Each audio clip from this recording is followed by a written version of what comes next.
A very good afternoon to all of you. Today, I'm Samohita Das, a consultant psychologist working with MediBuddy, and today we are gonna talk about mental health and see how it's getting affected in this pandemic of COVID-19.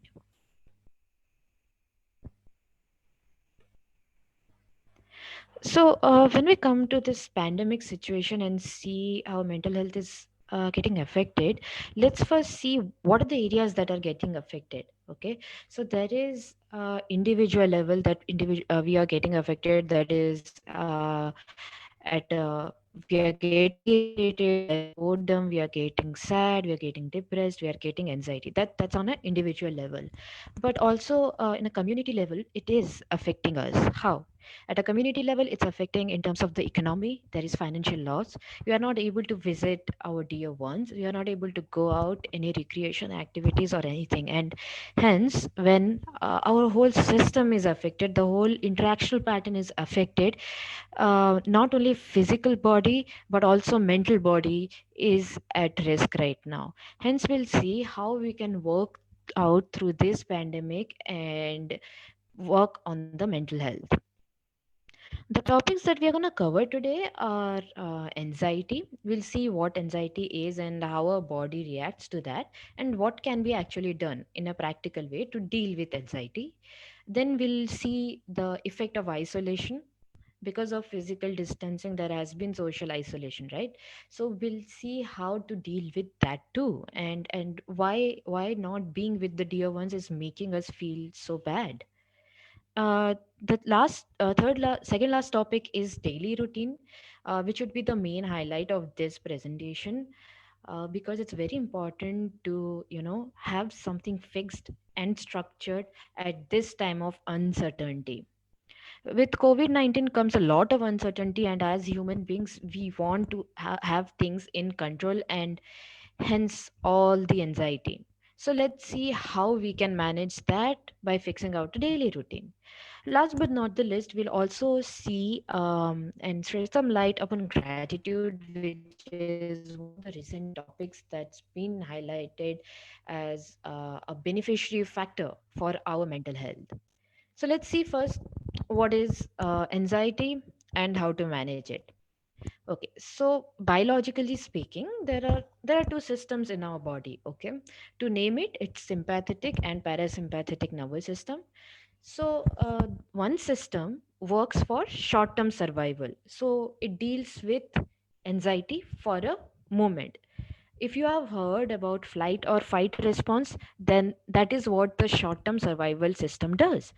For example, I'm in a jungle and there is a danger. Let's say there is a tiger.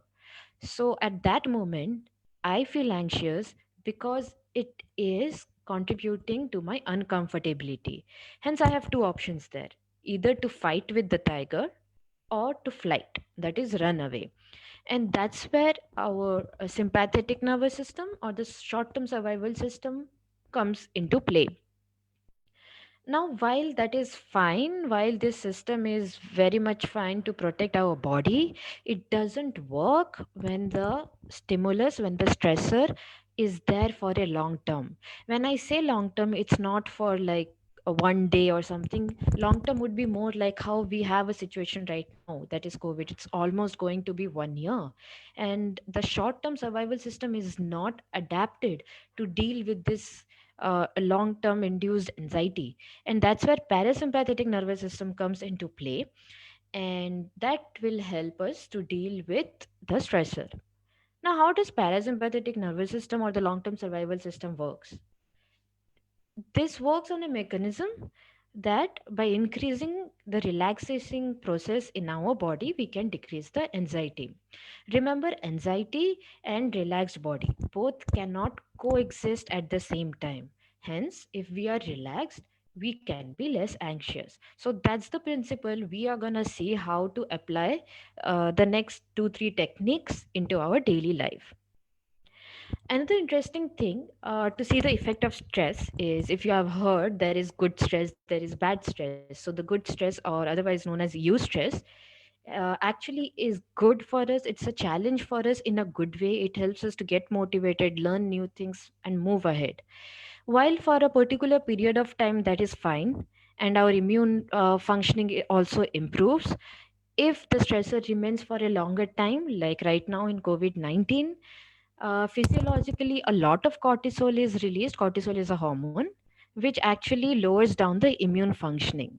Okay, so when the immune functioning is lowered down, everything else is affected, right? When physiologically, mentally, everything. Because if our body is not able to fight against it or deal with it from inside, then how to deal with it from outside?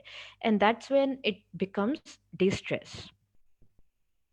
One of the ways we can deal with this sitting right at home with all this anxiety is guided relaxation. It's a very effective technique. Now, you might have heard about meditation or mindfulness, right? Some of the things that I hear for mindfulness and meditation is that if I close my eyes, after a while I wander around, right? So for the people who are facing these things, they can try out guided relaxation. It has a 5 to 8 minutes audio clip. So the instructions given for this is it will ask you to put your earphone or sit in a silent room if you want to put it loud. Okay, close your eyes, sit in a comfortable position, and there will be few instructions right in that audio clip that will guide you how to relax. Um, to start with, the instructions can be as simple as close your eyes, sit in a comfortable position, take deep breath in, feel the sensation, take deep breath out. Okay, so it can be as simple as this. Or nowadays there are theme based guided relaxation also. Like if you see, there are apps which come up with that sound sleeping thing. Like there are sounds of waves, there is sound of birds chirping, there is sound of wind. Whatever is relaxing for you, you can play that and do the relaxation. So, if you want to give yourself some rest, but at the same time don't want to wander off, please try guided relaxation. Even for just 10 minutes, it will do wonder. Now, for those for whom even guided relaxation is too much to do or it doesn't appear appealing, the best would be aerobic exercises. Aerobic exercise is basically involving in exercises that like swimming, jogging, walking, running, skipping, or just jumping around, as simple as jumping jacks that we used to do when we were small. Now, why to do this is because when we exert ourselves physically, when we work out, uh, two hormones, happy hormones, dopamine and serotonin, are released in our body, which helps us to deal with the anxiety, makes us feel good, and elevates the stressful situation. Okay, so the more we do, the more hormones is released, but of course there is a limit. Don't exert yourself. So for example, if you are not involved in any sort of exercise even now, then maybe 10 minutes a day you can spend some time in aerobic exercise. It can be just brisk walking, it can be rigorous jogging, whatever is comfortable for you.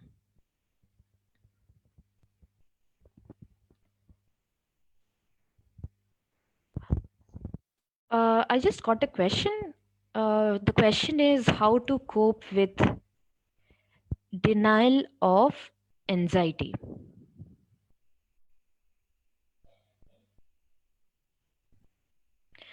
Um, okay, denial of anxiety will itself make us feel anxious. Okay, when I say denial of anxiety, that is in simple terms, it would be like I'm saying I am anxious, but I'm saying I'm not anxious.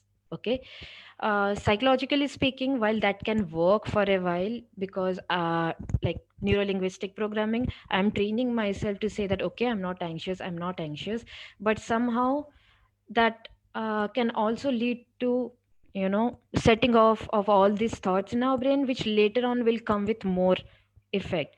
So okay, if you don't want to deal with the anxiety, if you don't want to accept you have the anxiety, or you don't want to even think about it, that's fine.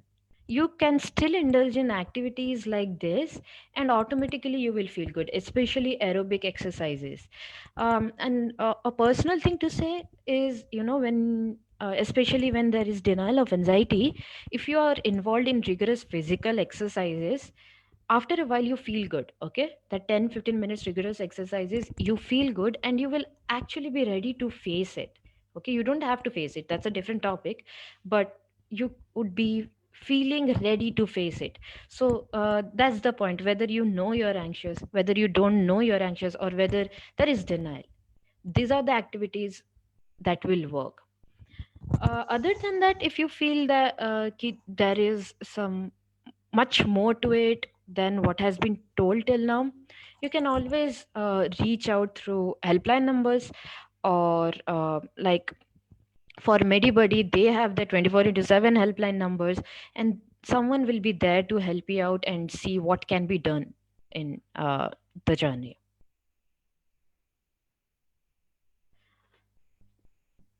So, after aerobic exercise, we have this interesting thing called crowding out anxiety. If you're a very cognitive person, this one is for you. If there are many thoughts and you're not able to control your thoughts, this is where crowding out anxiety comes. So, let me explain this concept with a small example. Okay. Now, imagine you have a box, and in that box, you can keep 10 books. Okay. Not more than that. Now let's come to our brain. Let's consider our brain to be a box. And as I said, 10 books can fit into it, right? So 10 thoughts can fit into this brain. Now, if there is one more thought, there is the 11th thought, there is no space, right? So it cannot enter. So that's the principle with which crowding out anxiety talk works. So, what you do is you fill up your mind with 10 thoughts, just to say a number, with 10 helpful thoughts. That will keep you occupied the whole day, hence comes the structure. In this way, there won't be any space for your brain or your mind to take out some outside thought. If I'm already full, if my stomach is already full, then even if you give me a very delicious food, I won't be able to eat because I'm full, right? So we have to make our this empty brain fully packed, fully occupied, so that no new thoughts come in, and hence that is also a very effective way to deal with thoughts that can cause anxiety. Coming to the next topic about isolation, one thing that we are assuming is we are socially isolated, but if you see, we are not. We are physically isolated but not socially. Physical distancing, yes, it's very important to maintain, but not social distancing.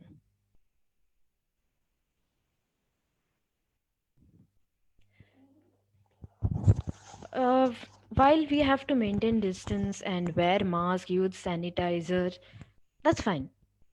But we are not socially apart because we have these social media websites right now: Facebook, Instagram, Twitter, LinkedIn for professional thing, that always keeps us bonded and always keeps us together, right? So it's not that we are socially isolated, but we are physically distanced. Now let's see, why is this bonding so important? Biologically, when we are bonding with someone, when we are around someone we are comfortable with, there is this hormone, also known as this hug hormone, that is called oxytocin, that is released in our body. And with the release of that hormone, we feel good, we feel happy, we feel cared for. It improves our relationship. Okay, it elevates our anxiety, it elevates our stress, hence it's so addictive. Just like how we want all the good things for us, these are the hormones that bring good things to us or that make us feel good, hence we want those things, and hence we long for people to be around us, people who care for us. So while because of this we are going into social media so that we can be in touch with it, one thing that we have to be make sure is that we don't get zoned out with that. Okay, let's limit a time. maybe 1 hour in the day, 1 hour in the evening, however it's comfortable for you. Fix a time and use the social media only for that while. Because if you get stuck in that, then your brain will become very, very idle, and then even if you are in that, you will zone out and it will bring back the anxiety. Okay. uh, how this works is that psychologically there is a concept called random reinforcement. Just like gambling, when we get a reward, we are more interested to play the next round because we can get even a bigger reward. So that's what happens with social media and also the news channels or information resources. When something is appealing to us, okay, there is biologically hormone being secreted and that makes us feel good and we want more of it. And since we don't know when that good thing will come, we are in constant touch to that. Okay, we are seeing when our next turn will come. Hence comes the fact of uncertainty. As I said before, as humans, we want to keep things in control, and in order to to keep things in control, we end up spending 24 into 7 in front of our screen. So it's very important that we are aware of how much time we are spending to watch our daily news, because in the news nowadays it's mostly about COVID-19. So make sure that you're not watching it 24 into 7. Just fix time, 1 hour in the morning, 1 hour in the evening. Same for the social media. Whatever time you fix it, it's okay if it's flexible. You don't have to follow it dot by dot. Let's start with one step and then we'll reinforce it, we'll work on it, and then slowly move beyond. Now we are at home. We are there with our parents. Most of us are there with our parents, some of us are alone. But for those who are with someone, maybe it's another chance that you are given to connect to people. Now you might say that I don't know how to have a conversation with people around. Let's say I don't know how to converse with my dad right now because it's been so long and I've just forgotten how to talk to him. So maybe this is a chance that you get to reconnect. Now you will say, you might ask, like, why to reconnect? I'm fine. Okay, that's fine.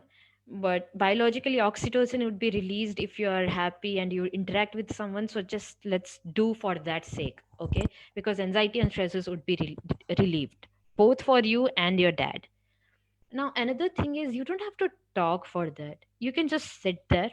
Okay, you can play childhood memories. You can play Ludo. You can just watch TV together. You can watch old film together, something that is classic. You don't have to talk per se.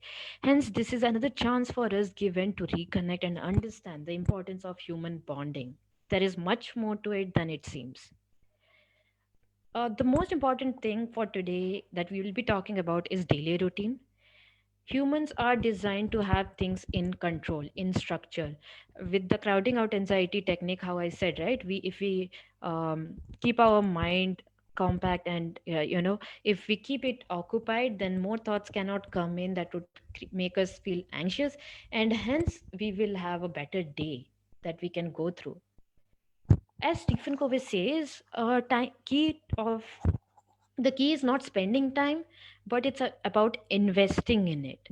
So when we say investing, that is investing for yourself. Now yourself includes your mental health, your physical health, and your overall health. Okay, it's just not one thing.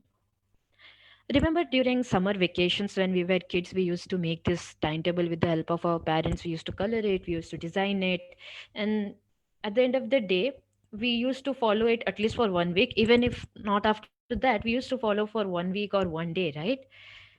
The point of that timetable was to keep us occupied so that we don't feel bored, we are not blank, and hence we don't zone out.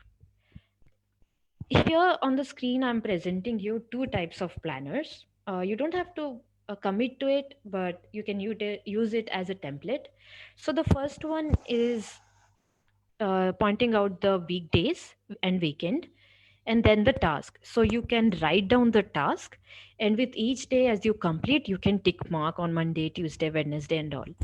The second one is a little more specific, where you write down in general, like the to dos, what you want to do. You divide the work in terms of morning, afternoon, and night.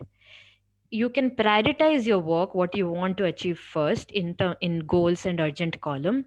If something pops up during the day you can always put it back down on the urgent column or in the notes. So you don't have to stick to this, but you can make your own timetable. And make sure when you put down your own timetable, it doesn't need to be specific. It doesn't need to be 9 to 10, 10 to 11. It can be as simple as morning, afternoon, night. Yes, it won't happen in a day. We won't be following everything in a day, but maybe one day in a week. Let's just start with that. In 7 days, right? That's 1 week. We'll follow the timetable for one day. And every week, as you follow this timetable for one day, slowly you can increase it. Okay, this week I'll follow it for 2 days. And be flexible, okay? It will start with a single step. It's not there will be a miracle or something. So let's just start with a small step. One day in a week. Let's just a small step. This is for people who have pets at their home. uh, Dogs, cats, especially dogs, actually they have their own time schedule, okay? So they wake up at a particular time, they want their food at a particular time, they go for a jog at a time and sleep at a time. So in order to take care of the dog, the master of the dog also has to come and fit into the routine of the pet, right? So in that way, thanks to the unconditional love and regards of our pets, that we get suited into a particular timetable. If you have been thinking of getting a pet, go ahead, because it will actually help you in this COVID times, not only to set your routine, but also it will make you feel good. It is very helpful to, you know, deal with anxiety and stressful situations. Now, the last thing that we're going to touch upon is gratitude. Gratitude is, in simple terms, being thankful for what we have. Now, in a day, how many times have you said yourself that I'm thankful for the food I have received? Just an example, okay? Yes, it is very hard to be thankful seeing the scenario, but maybe at least there would be one thing that we are happy about in the whole day. For example, I love tea. So I would say I'm thankful that I could learn how to make tea and I could make a cup of tea for myself. That itself gives me pleasure. Now, why to do this? When we are thankful towards others or for ourselves, that is something that stimulates our brain and initiates well-being, okay? It has been found through research. There is a psychologist called Robert Emmons. He's the leading psychologist working towards the field of gratitude, and he shows that how being thankful for what we have, how being thankful for what we have received, has been actually proved to be correlated with higher well-being, better health, better memory, and also when we grow old, many of the problems, especially related to memories, are alleviated. Now, people who practice gratitude, they do it often that they are thankful to others. It's important that you remind yourself that you can be thankful to yourself also.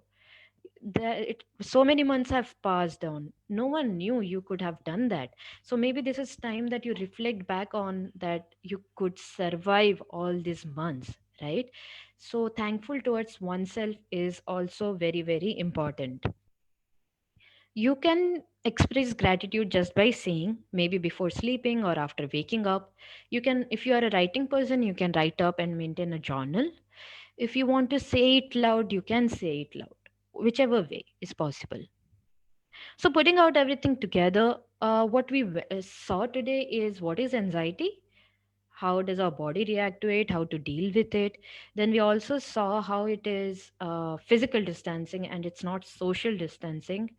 We saw the importance of having a structured daily routine so that this crowding out anxiety technique works and we don't allow other thoughts to come in. um, Other than this, guided relaxation, exercise, having pets, there are few techniques which can be used. For example, if you are into drawing, like not like an artist, but if you like to draw, it doesn't need to be very beautiful. You can try out mandala art therapy. You can try out Zentangles. Just draw. You don't have to see how it is looking and all. You just draw. Okay, that can relieve anxiety. Listening to music can relieve anxiety. And my suggestion would be engaging in aerobic exercises, at least 10 minutes a day, because that would be very, very, very helpful. So that was it for today. Open to questions.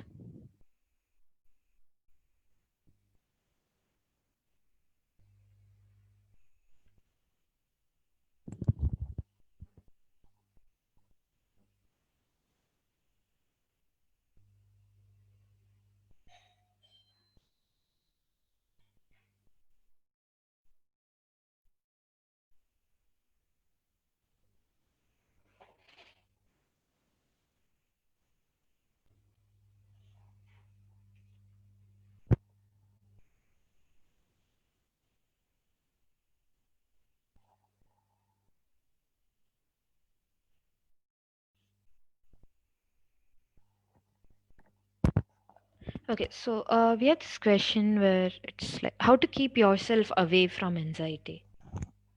Okay, let's see. First of all, let's see anxiety. Okay, it's a mechanism that has been derived in our body for our well being. It's not something to run away from. Okay, as I said, for certain limit, anxiety is good. It helps our body for better immune functioning, for better health. It challenges us in a positive direction. So, the question, what we can do is not keeping ourselves away from anxiety, but checking in how to respond to it. Okay, when there is anxiety, there are two things: one is reaction, and one is response. Reacting to anxiety is what we do. Okay, for example, we become tense, we become stressed out, we start sweating. That is reaction. A response to anxiety would be understanding what's happening and what can be done. Okay, for example, if something is making me anxious, I would see what is making me anxious, what is the trigger that made me anxious, where is it coming from, how is it affecting me, being mindful about that. Okay, that's kind of a response. And after that, when you engage in the techniques that I talked about before, like guided relaxation, mindfulness, art therapy, going for a walk, it will help you out. So I guess it's time that we see anxiety as a friend who would help us to, grow and move beyond further, rather than seeing it as something that disrupts our system. Of course, it will help. Of course, it can also put us down, but maybe we can give it a try, but by becoming a friend to it. If it becomes too much out of control, please reach out. uh, there is 24 into 7 helpline available for Medibuddy. Reach out to people.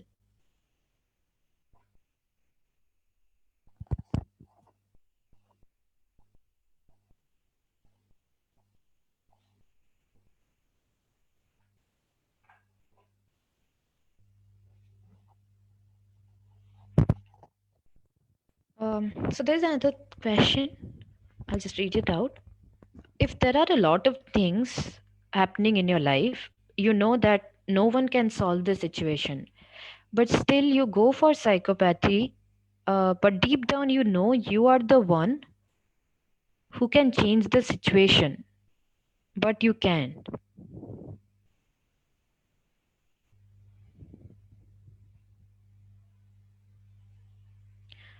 So sorry, but I guess I didn't understand it fully. What are you exactly asking?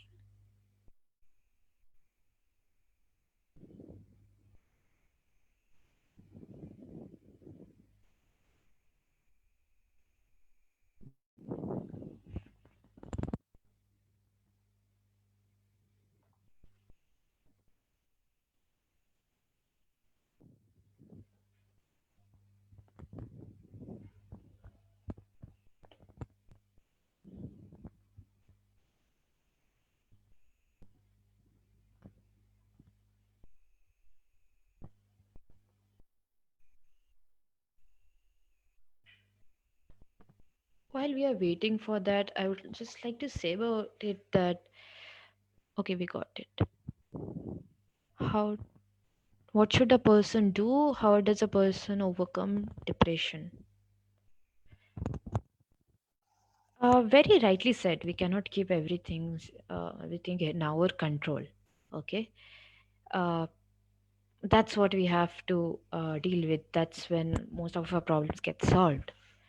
But just think about it. To not have things in control is also a way you want to keep things in control. That is one way to control things, right? So, what can work here is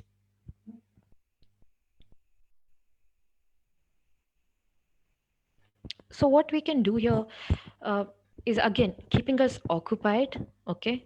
Going for therapy if it helps, then we can indulge in exercise, and most importantly acknowledge what we are feeling. Okay, yes, we cannot control everything, but not trying to control things is also a form of controlling. um, how does a person overcome depression? uh, okay, so first of all we need to see that what is depression in this, because depression is a clinical term, um, and nowadays we are using it as it is. So one thing that I would say is please consult someone, consult therapist or whoever you can.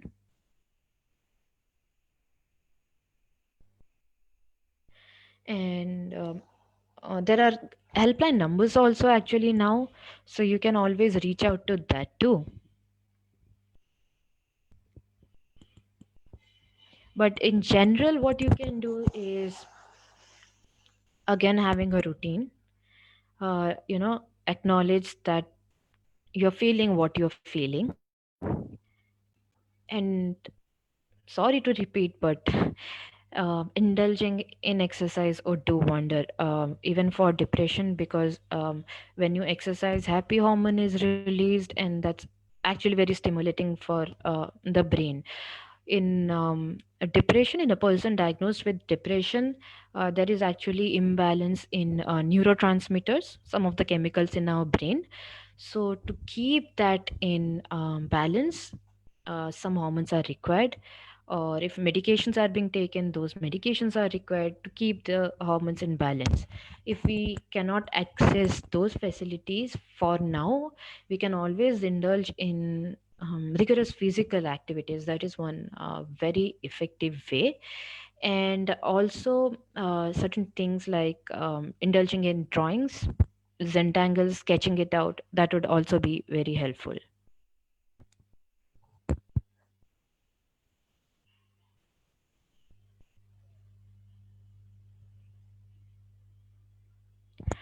There's this question, how you will get to know that you have depression. People keep telling me I have, but how to know that I have? While there are self-help short questionnaires online available that will assess the level of depression, if you have or not. If you um if you want to know whether it's something that's bothering you, if not even depression, something at a lighter level, you can reach out to psychologists. There are actually assessments and scales to assess and evaluate the situation. That's how you can know. Some of the common symptoms of depression, that I can share with you, but that doesn't mean that you have depression. Okay. So in general, when symptoms of depression, okay, it's like a lot of sleep, or very little sleep. There would be a lot of irritation. There will be loss of appetite, or we would be too hungry. In different person, it acts differently. There is this term called psychomotor agitation. Okay. It's like, we are not in sync, our body part is not in sync, so we don't know what is going to happen, what's happening right now. There will be a persistent mood, feeling of sadness. Okay. Whatever used to give us pleasure before, Like how I said in the presentation, having a cup of tea makes me happy. So if I'm depressed, uh, having that same cup of tea will also not make me happy, because that pleasure source has gone. I have got conditioned to feel sad. Most importantly, whatever I'm feeling is actually interfering and affecting my daily routine. Okay, day to day activities. It is affecting to a significant level. So, one thing that I can say is you can consult a psychologist, and there are assessments available for that.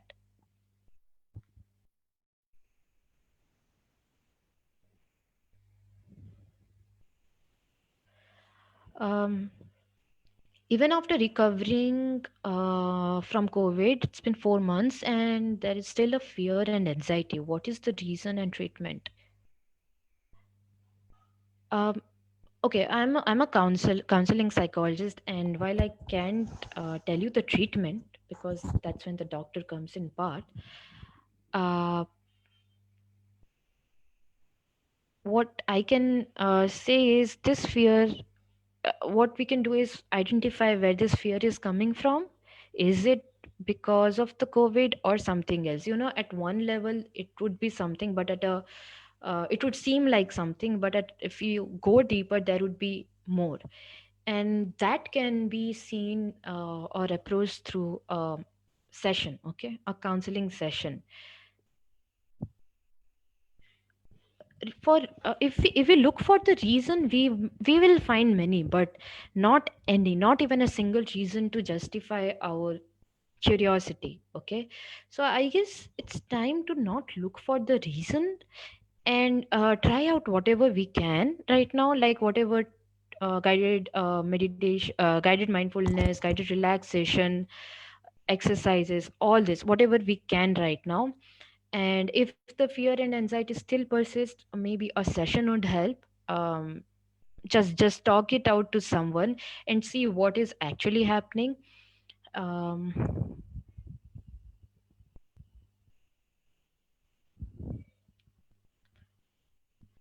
okay, what do you mean by depression and anxiety? Depression is something that is related to our mood in simple terms. This is when there is a persistent period of lowness, sadness. Okay. um, like I said, we won't feel like waking up in the morning, we won't feel like eating, we won't feel like doing what we enjoyed before. Okay. It's like there is no motivation to do anything. There can be some kind of numbness, there can be some kind of feeling stuck. That's something that's happening inside. But when it comes to anxiety, this is more of a feeling part. In anxiety, we are uh, stressing about not able to control what has not happened yet. Okay, so if something hasn't happened yet, we haven't seen yet, and if we haven't seen yet, first of all, we are not sure if it will happen, and if it happens, we don't know how it will turn out, right? So anxiety is a response to something that we are not sure of. And what happens in that is, again, individually it can vary. There can be a lot of sweating, breathing can go fast, we won't be able to sleep. It In severe cases, it can become psychosomatic, like that you will feel certain tingling sensations or pain in your wrist, arm, neck, headache. All these are symptoms of anxiety. Not being able to eat because you already feel full, feeling choked. Okay. There is restlessness, all this is anxiety. So I guess that helps you understand what's depression and anxiety.